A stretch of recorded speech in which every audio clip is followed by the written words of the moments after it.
Oi, gente. Bom dia, boa tarde, boa noite, dependendo da hora que cada um vai aqui se conectar. Sejam mais uma vez muito bem-vindos e bem-vindas aqui a esse bate-papo, essa parceria de amigas Desabrochar. Então, aqui, então, dando continuidade a mais um bate-papo, convidando todos vocês para participarem da roda. E hoje a gente vai continuar, então, aprofundando mais um pouquinho desse caminho do desabrochar, que é ir do não para o sim, né? Desses nãos para a vida que a gente tem e como transformar, cada um da sua maneira, esses nãos em sim, que vem sendo o foco, né? Desde quando a gente começou aqui. E é a troca que eu e a Ana, a gente tem na nossa amizade, né, Ana? A gente é uma amizade que nasceu aí no mundo do autoconhecimento e uma troca muito rica. E a gente percebeu que essa troca, né, ouvir a outra, dá o espaço para falar, enriquece também o caminho, né? Dá luz, assim. Então, a razão do desabrochar é a gente aumentar isso para mais quem quiser, né? Então, vocês são sempre aqui muito bem-vindes. Agora está na moda essa história do bem-vindes, né? Sim. Todes. Então, hoje a gente vai falar um pouquinho disso, né, Ana? A gente vai continuar aqui o nosso papo publicando aqui nos canais. E o foco hoje vai ser a gente falar de um não muito importante, que na verdade é o rei de todos, né? Os nãos, que é o medo, né? A gente enxerga o medo como o rei dos nãos, porque do medo se desmembra vários outros nãos, né? A gente, como um todo, só de ter nascido ser humano e da forma como são as regras aqui nesse planeta, a gente acaba construindo isso já logo cedinho, assim, o medo de ser quem a gente já é logo moldado, né, pelo que a sociedade educa, pais, professores, religiões, enfim, cada um tem as suas frentes aí. De uma forma geral, a gente, geração após geração, né, já há muitos milênios, a gente vem sendo educado de uma forma X, que basicamente é a gente tem que ser isso, tem que ser aquilo, e acaba que algumas vezes a gente não é aquilo, né? Então, como o nosso mestre fala, você nasce uma macieira, e aí vem, né, quem está te educando, ele fala, olha, você tem que ser, sei lá, fala uma fruta aí, amiga. Banana. Banana. Você tem que ser bananeira. Mas você é uma macieira. Você já imaginou o que seria para uma maçã ser uma banana, né? Então, é meio que isso que acontece com a gente, né? Falando aqui do nosso campo mais sutil. A gente, às vezes, nasce com uma natureza, a sociedade impõe certas coisas ao nosso redor e a gente se esforça para ser, muitas vezes, aquilo que a gente não é. E por medo de desagradar, a gente acaba, né, se for formando mesmo uma personalidade, principalmente do 0 aos 7 anos, como diz várias linhas de psicologia, enfim, mas a antroposofia é uma bem bacana, que eu gosto muito. E a primeira infância, então, do 0 aos 7 anos, é onde a gente forma a base dessa nossa personalidade que a gente é hoje, e é onde tudo isso acontece, né? E claro que tudo muito no inconsciente, é óbvio que a gente sabe que professores, educadores, pais, mães estão sempre dando o nosso melhor, tá sempre dando o seu melhor, né? Para achando que aquilo é o melhor mesmo, porque vem de geração em geração, é uma. Não tem quem eduque dessa forma, né? Até agora, nós estamos entrando agora numa transição do planeta que essas coisas estão, esses conhecimentos estão sendo acessíveis cada vez mais, que é uma mudança mesmo que a gente está tendo, graças a Deus. E então o medo ele vem daí, né, Ana? Como é que você enxerga isso?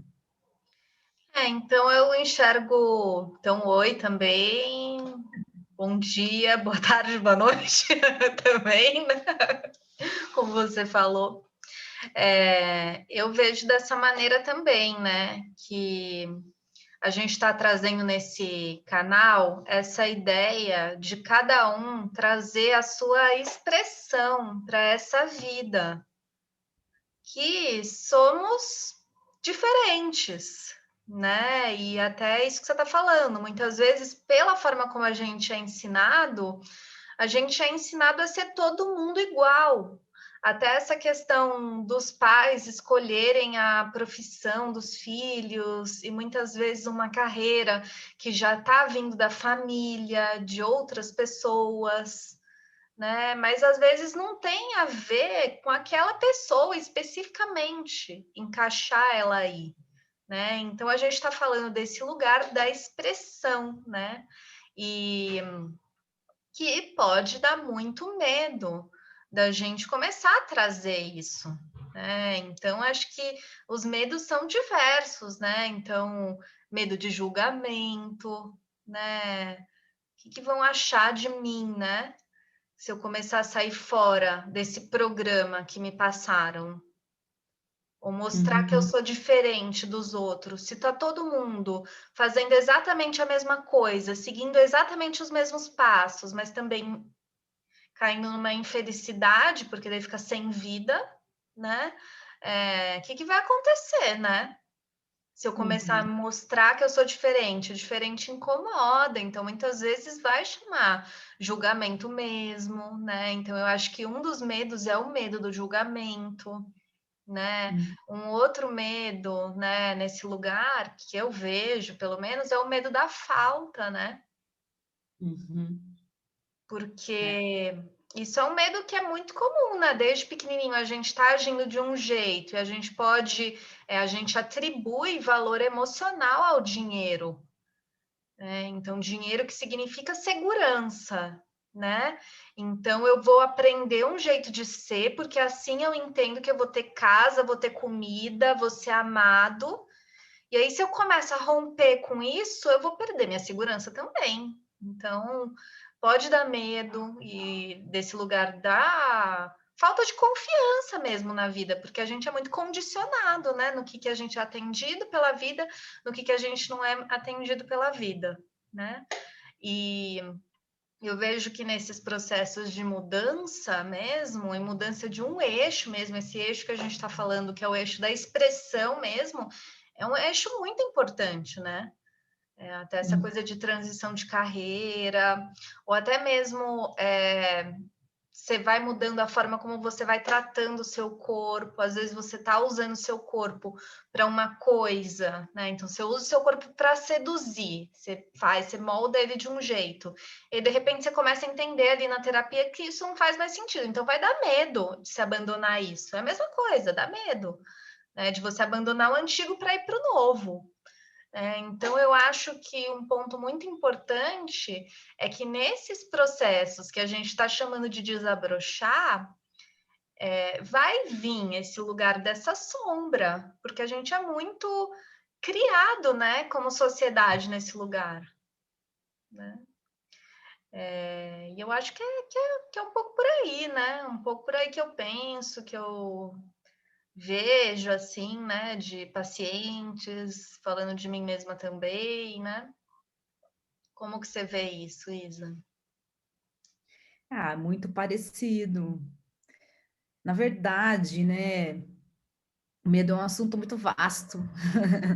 E é um assunto que vai horas falando sobre isso, porque ele se desmembra em vários lugares, né? Mas você tocou num, amiga, que é o ponto central dos medos todos, que é o medo da escassez, é o medo de faltar.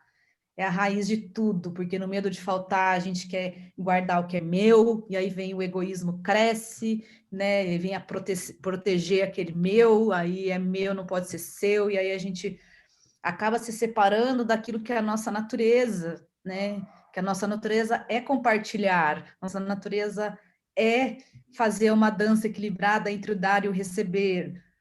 Mas a gente não sabe disso, ninguém ensinou a gente disso, e aí muito cedinho a gente já aprende. Todo mundo sabe aqui, quando a gente é criança, que a gente quer proteger aquele brinquedo. Quem tem filhos e está assistindo a gente vai saber muito mais, porque está aí na sua casa, né? Que a criança não quer dividir muitas vezes um brinquedo. Então, desde muito cedo a gente já Na verdade, o medo da escassez ele está enraizado no nosso DNA, né? Uhum. Então, o desabrochar, ele é uma transição do medo para a coragem, né? E é pouco a pouco que a gente vai, né? A gente não tem como lidar com uma crença tão antiga, milenária, enraizada, que já está enrustida no DNA, que vai passando no próprio DNA de geração para geração. Não tem como a gente querer fazer uma transformação rápida. Milagre não existe, não existe milagre, né? Então, é um trabalho mesmo de acolhimento, de autoconhecimento. E eu vejo também que o próprio autoconhecimento é uma coragem, né? Quem entra no autoconhecimento já está tendo uma certa coragem de entrar, porque é um caminho para corajosos, né? Assim, só o fato de você falar, nossa, não aguento mais, preciso fazer algo. Normalmente a gente falou disso na reunião passada, né, no nosso encontro passado, quando acontece uma crise ou uma morte, um choque, né, que a gente migra para esse lugar. Não é conscientemente assim que a gente vai sair da zona de conforto, né? A gente ainda precisa desse empurrão e aí vai na marra, a gente acaba abrindo essa coragem de alguma maneira e pouco a pouco essa coragem vai se manifestando, né? Você falou do medo no seu trabalho, né, aí como terapeuta, e no mundo corporativo, ele se manifesta também, ele bloqueia a prosperidade das empresas. Prosperidade, eu estou falando de faturamento mesmo, né, vendas. Por quê? Porque os colaboradores de uma empresa, eles estão mais preocupados em proteger-se para não perder o emprego, ou seja, então tem muito ali, a energia toda vai, normalmente, né? Não é uma via de regra, mas é o que a gente vê bastante. A pessoa pondo toda a sua energia, em vez de pôr na produção, vai para se proteger. E isso é um processo que ninguém percebe que acontece. Uhum. Mas como, né, todo mundo dá conta de tudo, então a pessoa dá conta de entregar o resultado e não percebe que essa energia está indo para essa proteção. E eu estou falando de mim, né? Isso aconteceu comigo, eu vejo isso acontecer com muitas pessoas. Quando acontecia comigo, eu não percebia, como é o caso de muita gente. A gente não percebe, a gente está ali num processo tão automático, e eu, né, estava nesse cenário de, sabe, ter medo de ser mandada embora, porque é o medo da escassez, quando na verdade até tinha bastante dinheiro na minha conta para eu poder sobreviver um tempo se alguém me mandar embora, por exemplo, e eu ser recolocada, né, daqui uns meses. Mas a gente fica com esse medo, né, tomando conta das nossas decisões e acaba bloqueando a própria criatividade para a gente produzir mais ideias criativas que vão entregar mais produtividade para a empresa, né? Então, no Sim. mundo corporativo, eu até, nesses últimos 6 anos, entrei bastante nesse lugar como autônoma, né? Aí eu saí dos modelos CLT, entrei no caminho do autoconhecimento e continuei com relações com empresas, não as multinacionais, mas outros tipos de empresas do terceiro setor, por exemplo, ou mesmo não do terceiro setor, como consultora, e pude observar, né, que tem algumas empresas já caminhando para alguma conscientização disso. Tem, né, lá nos Estados Unidos tem um profissional que, graças a Deus, ficou muito famoso falando para o mundo corporativo, né, de construir relações do círculo de confiança, que a confiança é a antítese do medo, né? Então, de construir, ele treina líderes, né? Então, trazendo a consciência para os líderes que têm equipes, né, de construir times baseados no círculo de confiança e tirar o medo da opressão, né? Então, Legal. tive a chance de entrar em contato com isso, muito bacana. Então, tem até no próprio mundo corporativo muita gente entrando. Mas você está falando uma coisa assim que é bem importante, que quando a gente está com medo, a gente tenta impedir o fluxo, né, de acontecer, né? E até assim, nesse momento que a gente está vivendo essa pandemia, é um aumento de um medo coletivo, tá todo mundo conectado aí, né? Tem essa o inconsciente, né, coletivo, né? E tem uma sociedade que está mudando, né? Então, quando a gente vai ficando com medo, vai vindo assim, por mais que a gente não perceba, mas a gente vai tentando impedir o fluxo, porque por mais que a gente não perceba, até as nossas ações podem estar vindo desse lugar, de se proteger e impedir esse fluxo, né? De continuar seguindo. E até essa história, assim, do medo, que nem você falou, né? Das pessoas tentando se proteger, quando, na verdade, elas poderiam estar pegando essa energia e colocando no processo criativo, né? Para o negócio continuar rolando. Até eu lembrei de um intensivo que eu fiz, né? Que um dos facilitadores estava falando sobre esse medo da falta, e ele comentou, ele falou, olha, aonde tem medo da falta, né? A área da vida que você tem medo da falta é a área da vida que você também não consegue colocar a sua energia, porque é um fluxo, é um ir e vir, né? Então, olha só que doido, né? Porque é o próprio medo que faz você paralisar, é o próprio medo que vem trazendo essas ideias de proteção, né? E eu Exato. vejo assim que é uma sombra assim muito do coletivo, né? Que nem você falou, desde pequenininho a gente aprende a falar, não, isso aqui é meu, isso aqui ninguém pega, né?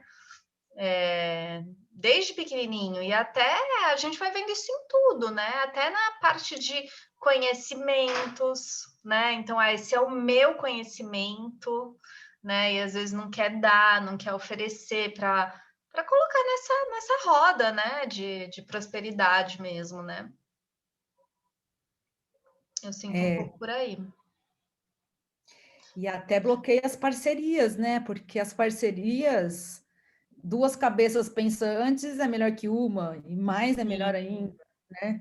Mas se a gente inconscientemente vibra nesse medo de, e aí tem que se proteger, então o outro é o inimigo, o outro está querendo tirar meu tapete, e empresas, principalmente, né, nas áreas comerciais, muita competitividade, porque é em cima da competitividade que as metas são batidas e que o dinheiro entra, né? Então tem essa estratégia, é uma estratégia que dá certo, mas é uma competitividade que é estimulada que traz isso que você está dizendo, que bloqueia o fluxo, né? é, Por conta disso, e a competitividade, na verdade, ela está já também desde o início da nossa vida, porque ela vem desse mesmo lugar do julgamento que você estava dizendo, a gente julga, a gente já compete, né? Só de você julgar que esse é diferente do outro, aí já vem, então esse é melhor que esse.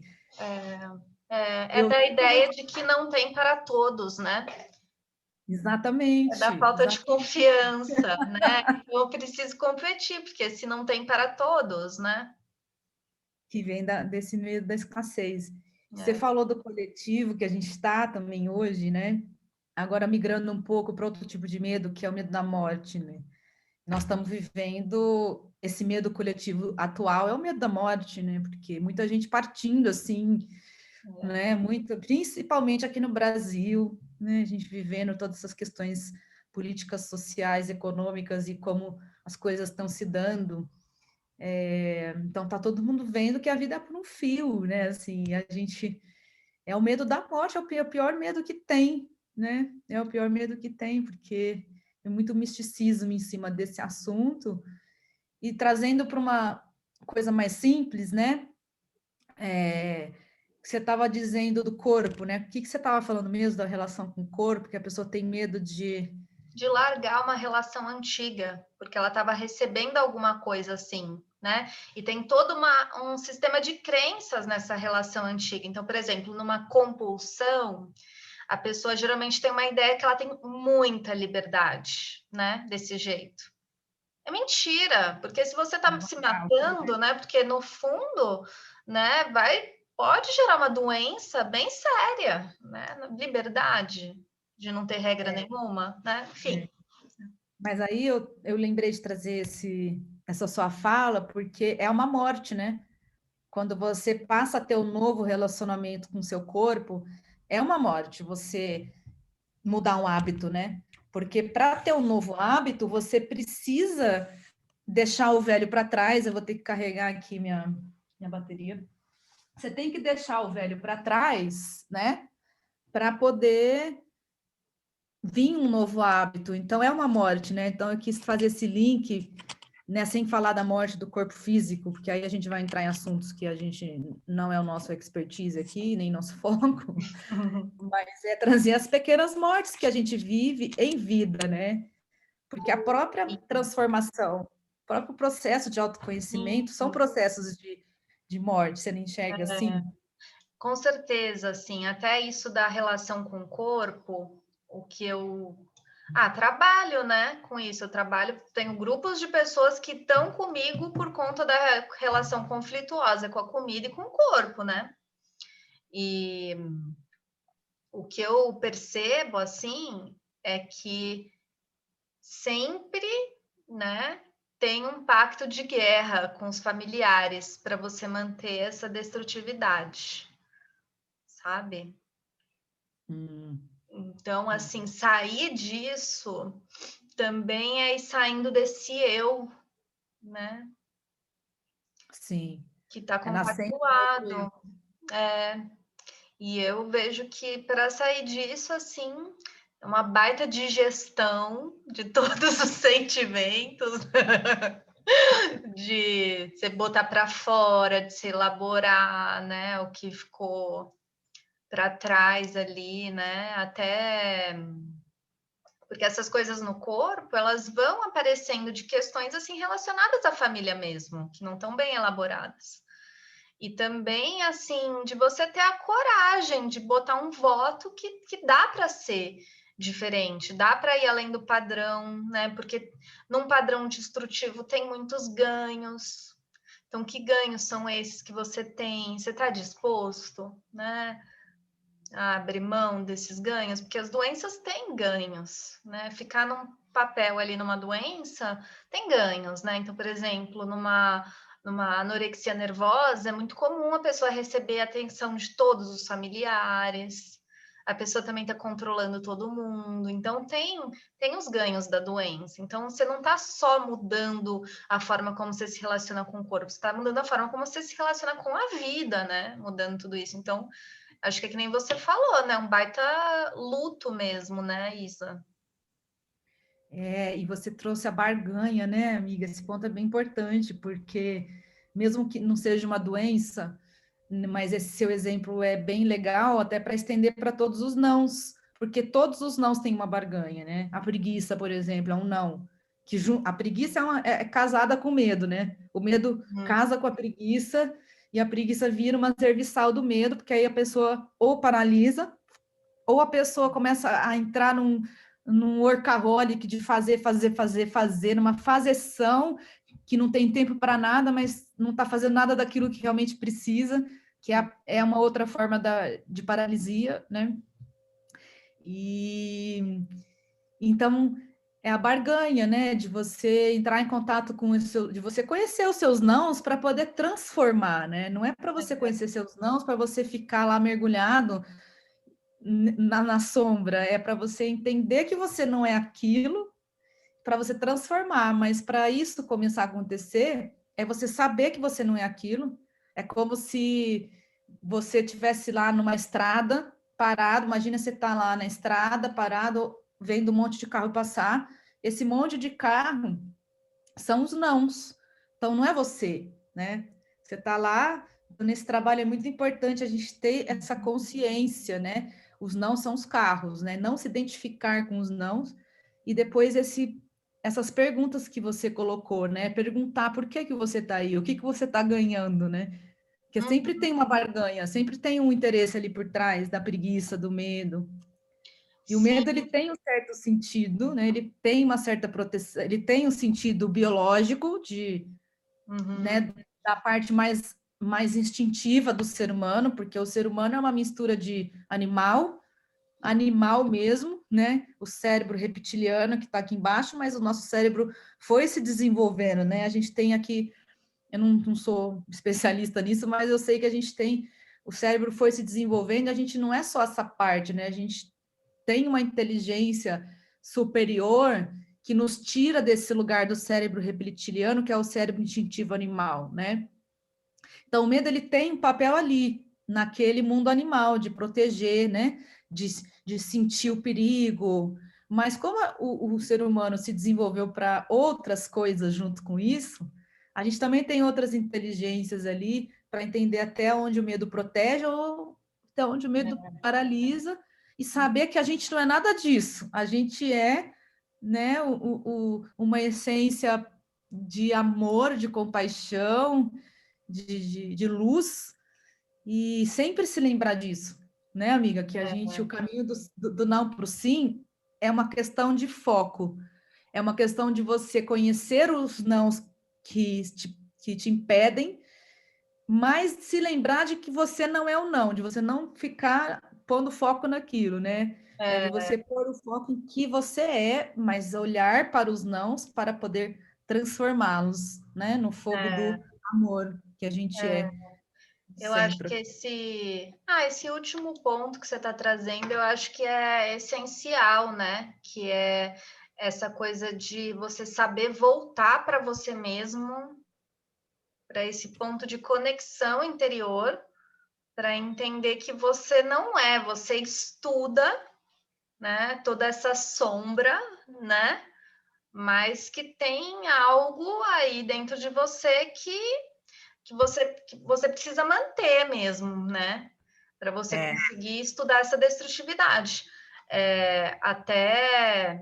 Isso é muito bonito, né? Eu acho que uma das coisas assim que facilita muito é poder meditar, poder aprender a ficar em silêncio, porque a gente vai, acho que é essencial no processo de autoconhecimento, porque daí a gente vai conseguindo fazer esse distanciamento entre o observador e o observado, porque senão tudo fica misturado e aí, né, se Exatamente. perde. Muito importante, amiga. Legal para a gente fechando, né? Fechar com chave de ouro, falando sobre o silêncio, porque é a base, é o combustível do carro da vida, o silêncio, né? E quando a gente fala de meditação, a gente não está nem falando de religião, misticismo, nada disso, porque às vezes essa palavra fica muito ligada a outros valores, né? Sim. Eu gosto como o mundo corporativo chama, que é mindfulness, né? Quer dizer, é um estado, até tem muitas empresas falando do mindfulness já faz tempo. Foi um conceito até que eu acho que veio instituído há muitos anos atrás no corporativo pelo Google, num livro, né? Que ficou bem famoso, graças a Deus. E aí tem muitas empresas que foram aprendendo que o mindfulness é isso que você está dizendo, né? Você tá na sua presença, além da meditação, né, de silenciar, permitir você se auto-observar, também te permite ficar na presença, te manter aqui, né, no hoje, no agora, e parar de projetar as dores do passado, os traumas do passado, de parar de projetar isso nas relações do presente. Fácil não é, né? Mesmo a gente que está nesse caminho, a gente faz isso, é difícil sustentar a presença. Então, tem também a gente que sair daquele eu idealizado, que é o eu do orgulho, que é um outro não, bem grandão que a gente tem aqui, que é um terceiro ali que se une com a preguiça, com o medo. O orgulho é outro general aí, literalmente general, que é uma tirania dentro de nós, que tem que ser perfeito, que põe o sarrafo lá em cima, que auto-exige, que exige dos demais, né? E então, a meditação te põe nesse presente para a gente até conseguir produzir melhor, né? Estando na presença. Então, acho que é isso, né, Isa? Legal, é isso, amiga. Obrigada pela troca. Obrigada ao mesmo tempo. Que coisa. Sincronicidades. Eu agradeço, amiga, sempre nossa troca aqui, nossa parceria. Agradeço todo mundo que dá sustentação aqui também, né? Para essa corrente que a gente está criando, essa corrente do bem. De juntos somos fortes, gente, né? Acho que a ideia aqui é a gente se unir também, saber que a gente é no mais profundo, nossos medos são os mesmos, né? Nossos orgulhos são os mesmos, muda aqui o nosso nome, a família que a gente nasceu, o país, a língua que a gente fala, enfim. Mas lá na raiz, né, somos aqui os mesmos e tem até uma música aqui, nós somos os mesmos e vivemos como os nossos pais. É verdade. E é, gente, Elis Regina, né, já cantava essa sabedoria na década de Uhum. 70, né, amiga? Então E tá. então é isso, é a gente ir além dos nossos pais, né? A gente transmutar aquilo Uhum. que a gente herdou. Uhum. Obrigada, obrigada. Obrigada, você também. Até a próxima. Até a próxima, gente. Tchau.